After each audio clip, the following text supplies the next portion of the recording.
Hello everyone, welcome to जनित IAS. आज विश्व दृष्टि दिवस है।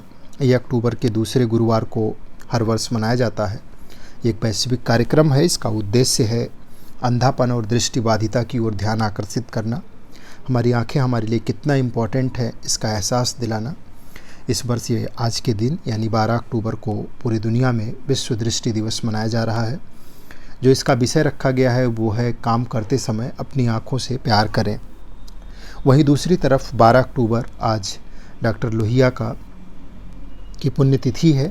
भारत में समाजवाद और सामाजिक समरसता को स्थापित कराने में लोहिया जी का बहुत महत्वपूर्ण योगदान रहा है।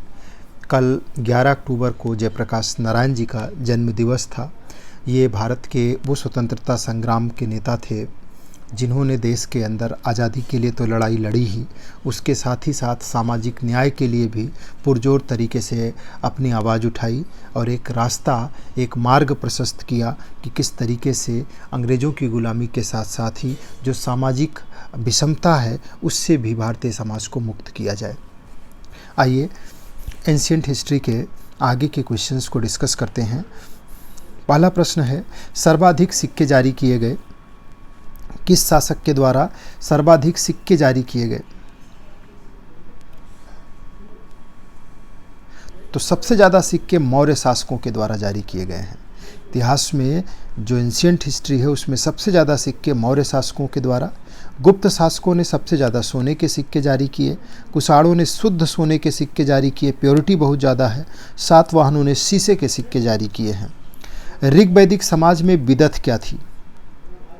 देखिए, सभा, समिति और विदत, ये तीन जो है, सभा, समिति और विदत, ये तीन संस्थाएं थीं जो लोकतांत्रिक संस्थाएं थीं। विदत जो थी वो आर्यों की एक प्राचीन संस्था थी जिसमें बैठ करके महत्वपूर्ण मसलों पर चर्चा की जाती थी, निर्णय लिए जाते थे। वहीं जो सभा थी ये श्रेष्ठ और संभ्रांत लोगों की समिति थी, और समिति जो थी ये सामान्य जनता का प्रतिनिधित्व करने वाली संस्था थी। निम्नलिखित में से कौन कौन आर्यों के कबीले थे? जो ऋग्वैदिक काल है उसमें जो हमारी समाज था वो कबीलाई समाज था और एक कबीलों में बटा हुआ था। तो आर्यों के 5 कबीलों की चर्चा होती है। अनु, द्रुहु, पुरु, तुर्वस और यदु, ये 5 कबीले थे आर्यों के। आर्यों के कबीलों की संख्या भी पूछी गई है तो आप आंसर करेंगे कि ऋग्वेद में आर्यों के लिए जो कबीलों की संख्या वो 5 और 5 के नाम थे अनु, द्रुहु, पुरु, तुर्वस और यदु। आंसर हो जाएगा आपका डी। नेक्स्ट क्वेश्चन देखिए, तालगुंडा स्तंभ लेख शांति वर्मन से संबंधित है? तो बिल्कुल सही है, ये गुप्तकालीन शासक हैं शांति वर्मन, और इसका संबंध मैसूर के सिमोगा से है, यानी कि तालगुंडा स्तंभ लेख। आंसर ये स्टेटमेंट सही है। भीतरी स्तंभ लेख गुप्तकालीन शासक स्कंदगुप्त प्रथम से संबंधित है? बिल्कुल। कमेंट बॉक्स में बताइएगा कि भीतरी स्तंभ लेख किस स्थान से संबंधित है। दोनों सही हैं, आपका आंसर हो जाएगा बी। नेक्स्ट क्वेश्चन है, एहोल अभिलेख मालवा नरेश यशोवर्मन से संबंधित है? तो जी नहीं, एहोल पुलकेशियन द्वितीय से संबंधित है, और मंदसौर जो अभिलेख है वो मालवा नरेश यशोवर्मन से संबंधित है। दोनों गलत होंगे, आपका आंसर डी हो जाएगा। ऋग्वैदिक समाज में परिवार का मुखिया जो होता था वो कुलप कहलाता था। बिल्कुल, जो परिवार का मुखिया होता था उसको कुलप कहा जाता था, और जो कबीले का मुखिया होता था यानी कबीले के राजा को गोप कहा जाता था। दोनों करेक्ट हैं, आंसर होगा बी। ऋग्वेद के नदी सूक्त में कितनी नदियों का वर्णन किया गया है? तो नदी सूक्त में 21 नदियों का जिक्र किया गया है।